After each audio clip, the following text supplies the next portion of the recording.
Hello students, कैसे हो आप सब? Better? Okay. In the previous video, we already discussed about the scope of microeconomics. In this video, we are going to discuss about features of study of individual unit. जब से हमने micro economics पढ़ना शुरू किया है तब से हम यही देख रहे हैं कि माइक्रो इकोनॉमिक्स स्टडी क्या करता है, इंडिविजुअल यूनिट का स्टडी करता है. ठीक है, तो यही पर वही बात बोली गई है. Study small individual economic unit such as individual buyer, individual producer, individual firm, individual industry etcetera. Okay, आप इसके आगे जोड़ सकते हो जो मैंने बोला है. दूसरा वाला क्या है, प्राइस थ्योरी. पहले हमने डिस्कस किया है कि स्कोप में प्राइस थ्योरीज डिस्कस की है. कौन सी प्राइस थ्योरीज थी? दो टाइप ऑफ प्राइस थ्योरीज थी. कौन कौन सी है? प्रोडक्ट प्राइसिंग और फैक्टर प्राइसिंग. प्रोडक्ट प्राइसिंग क्या करता है? इंडिविजुअल प्रोडक्ट की प्राइस डिटरमाइन करता है. और फैक्टर प्राइसिंग क्या करता है? फैक्टर्स को प्राइस क्या क्या देनी है, फैक्टर्स को जो कुछ भी हम देते हैं उसकी प्राइस डिटरमाइन करता है. यहीं पर वही बात बोली गई है, determination of the price of goods and services as well as a factor of production determines the price of goods and services. ये किसके अंडर आता है? Pricing theory. किसकी प्राइसिंग? Product pricing. और फैक्टर्स ऑफ प्रोडक्शन की price determine करना किसके अंदर आता है? फैक्टर प्राइसिंग के अंडर आता है. वही यहाँ पर बोला गया है. तीसरा वाला देखते हैं, क्या है? Partial equilibrium. अब ये आपके लिए नया है. पार्शियल इक्विलिब्रियम मतलब क्या कि पार्ट पार्शियल हम इक्विलिब्रियम करेंगे, लेकिन किसका? पार्ट का करेंगे, एक छोटे से पार्ट का इक्विलिब्रियम करें. अब इक्विलिब्रियम क्या है? इक्विलिब्रियम मतलब जहां पर कोई भी कम या ज्यादा नहीं होगा, सभी इक्वल होंगे, उसी को हम क्या कहते हैं? इक्विलिब्रियम कहते हैं. ठीक है, पहले यहां पर पढ़ते हैं, फिर बाद में एक्सप्लेन करता हूं क्या है. Equilibrium is the balance between two factors. Microeconomic analysis deals with the partial equilibrium, which analyzes equilibrium position of an individual economic unit. In essence, individual consumer, individual firm, individual industry, etc. It isolates an individual units from other forces and study its equilibrium independently. मैंने पूरा का पूरा वैसे का वैसे आपके text book से उठाकर यहाँ पर कॉपी पेस्ट किया है. क्यों? क्योंकि आपके लिए नया था. यहाँ पर मैं कोई शॉर्टकट मारना नहीं चाहता. क्या है कि इक्विलिब्रियम करते हैं मतलब क्या करते हैं? हम टू फैक्टर्स को लेते हैं और उनका इक्वल पोजीशन फाइंड आउट करते हैं. माइक्रो इकोनॉमिक्स में हम इंडिविजुअल यूनिट्स को आइसोलेशन में डालते हैं, उस पर कोई भी अदर इफेक्ट ना होते हुए उसका एक इक्विलिब्रियम पॉइंट ढूंढेंगे. क्यों? क्योंकि इक्विलिब्रियम पॉइंट पर ही क्या होता है? मैक्सिमम और इफिशिएंट वर्किंग होता है, क्योंकि वहां पर कोई वेस्टेज नहीं है, सब कुछ इक्वल है. मतलब क्या कि सपोज अगर हमने एक कंज्यूमर को कंसीडर किया, क्योंकि यहाँ पर क्या होता है? इक्विलिब्रियम में हम इंडिविजुअल कंज्यूमर लेते हैं और उसकी इनकम के हिसाब से उसका इक्विलिब्रियम पॉइंट ढूंढते हैं कि वो इस इनकम में पर्टिकुलर इनकम में कितना कितना क्या क्या परचेस कर सकता है, उसका इक्विलिब्रियम पॉइंट क्या होता है, ये सारी चीज़ें इसमें डिटरमाइन करते हैं. तो हम आइसोलेशन में डालकर उस पर अदर फैक्टर्स का कोई भी इफेक्ट ना होते हुए उसका इक्विलिब्रियम पॉइंट ढूंढेंगे. अगर अदर फैक्टर्स आएंगी तो उसका इक्विलिब्रियम पॉइंट ढूंढना बहुत मुश्किल होगा, क्योंकि वो अदर फैक्टर्स के हिसाब से कहीं भी मूव कर सकता है. ठीक है, तो अदर फोर्सेस, फैक्टर्स नहीं, अदर फोर्सेस के हिसाब से. तो हम यहाँ पर बोल क्या रहे हैं कि हमें टू फैक्टर्स का इक्विलिब्रियम ढूंढना है और माइक्रो इकोनॉमिक्स के अंडर हम इंडिविजुअल यूनिट का इक्विलिब्रियम पॉइंट ढूंढते हैं. कैसे ढूंढते हैं? तो उसे हम आइसोलेशन में डालकर उसका इक्विलिब्रियम पॉइंट यहाँ पर ढूंढते हैं. ठीक है, चलो आगे चलते हैं. नेक्स्ट वाला क्या है? Based on certain assumptions, micro economic begins with fundamental assumptions. These assumptions makes the analysis simple. मैंने छोटा सा शॉर्ट करके वहां पर लिखा हुआ है। क्या है कि माइक्रो इकोनॉमिक्स सर्टेन एजम्पशन के ऊपर बेस करता है। क्यों? क्योंकि माइक्रो इकोनॉमिक्स या फिर इकोनॉमिक्स क्या है? सोशल साइंस है।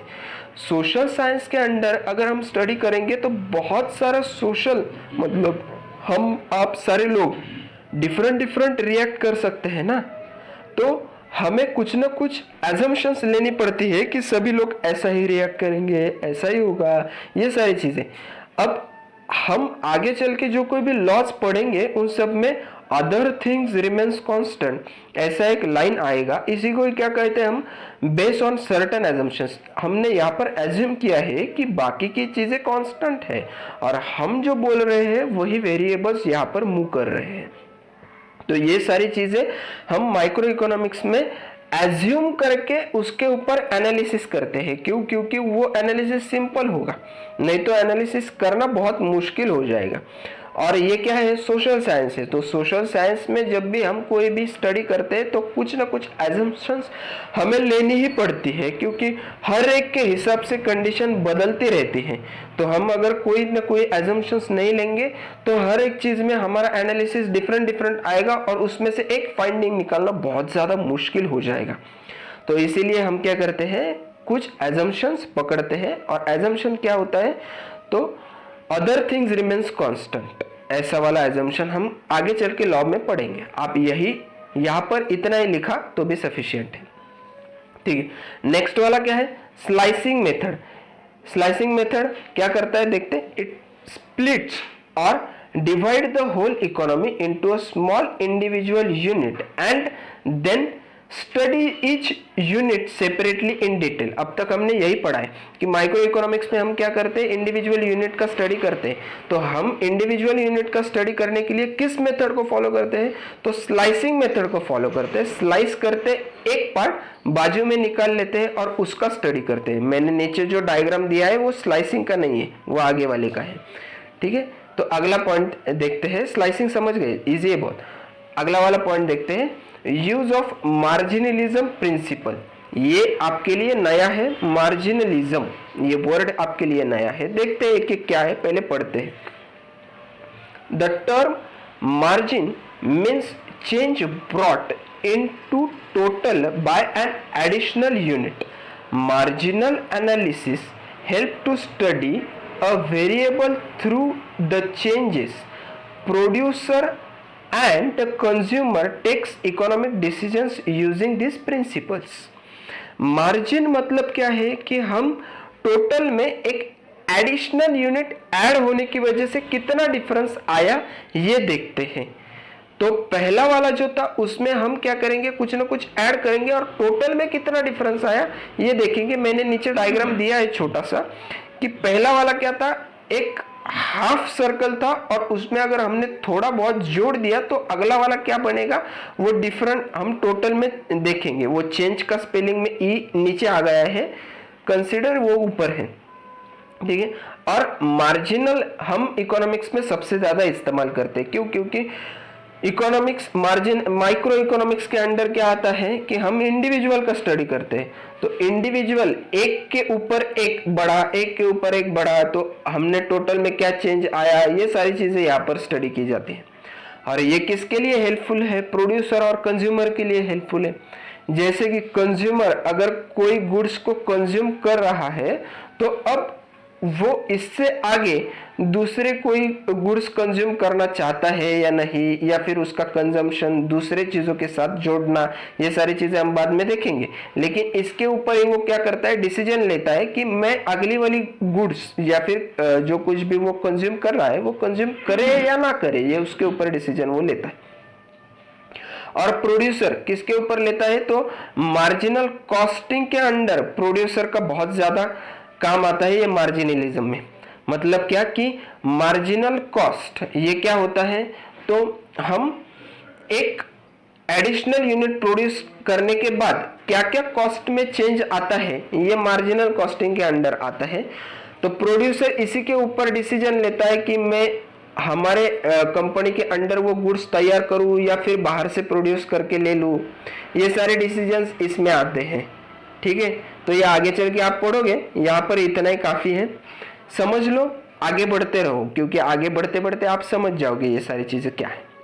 ठीक है, चलो आगे बढ़ते हैं। Analysis of market structure, micro economic analyses different market structure as perfect competition, monopolistic competition, oligopoly etcetera.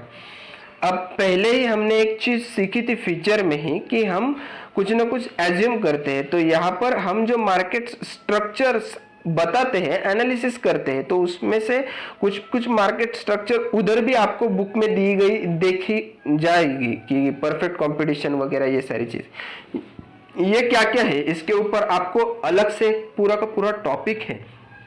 यहाँ पर आप शॉर्ट में समझ लो कि आपको इसमें क्या लिखना है। आपकी रिक्वायरमेंट इतनी है कि आप ये सारी चीजें लिखो। कैसे? Micro economic analyses different market structure such as, आगे वाले जो मार्केट के नाम वहां पर दिए हैं जितने भी आपको याद रहते हैं वो आगे लिखते रहो। यही आपको यहाँ पर रिक्वायरमेंट है। लेकिन फिर भी मैं बोलता हूँ कि परफेक्ट कंपटीशन क्या होता है, जहां पर हर कोई प्रोड्यूसर एक जैसे ही गुड्स प्रोड्यूस करेगा और वो सारी की सारी प्रोड्यूस की हुई गुड्स वो क्वालिटी में, प्रोडक्शन में, पैकिंग में, कलर में, सभी चीजों में एक जैसी होगी और उनको सबको कंज्यूमर भी होगा, उसके अंदर ट्रांसपोर्ट कॉस्ट नहीं लगेंगी। ये ऐसी बहुत सारी कंडीशंस उसमें आती है, उसी के हम परफेक्ट कहते हैं। परफेक्ट का मतलब क्या है? वहां पर सारी चीजें परफेक्ट है। ठीक है, तो ऐसा कोई भी मार्केट आज की दुनिया में नहीं है। ये एक तरह का हम कहते हैं कि इसे हम फॉलो करते हैं, अगर ये किसी ने अचीव कर लिया तो सबसे बेस्ट है, लेकिन ऐसा अभी तक कोई कर नहीं पाया। दूसरा वाला क्या है? मोनोपोली। ये बहुत सारे लोगों को पता है। मोनोपोली मतलब क्या? मार्केट में एक ही फर्म का होल्ड होना, मतलब क्या है? उसकी मोनोपोली है उस मार्केट के अंदर। मोनोपोलिस्टिक कंपटीशन, ओलिगोपोली, अब ये बाद में डिस्कस करेंगे, पूरा टॉपिक है इसके ऊपर। ठीक है, और लास्ट वाला क्या है? Limited scope. लिमिटेड स्कोप का मतलब क्या है? Scope of micro economics is limited to only individual unit. ये भी एक उसका फीचर है। ठीक है, इसको आप लिखो। इसके आगे क्या जोड़ सकते हो? It does not study total, aggregate, ठीक है, नेशनल इनकम, इन्फ्लेशन, डिफ्लेशन वगैरह वगैरह वगैरह। ठीक है, आप सब उसमें जोड़ सकते हो। ये हो गए आपके सारे के सारे फीचर्स, बहुत ही आसान थे। ठीक है, थैंक यू।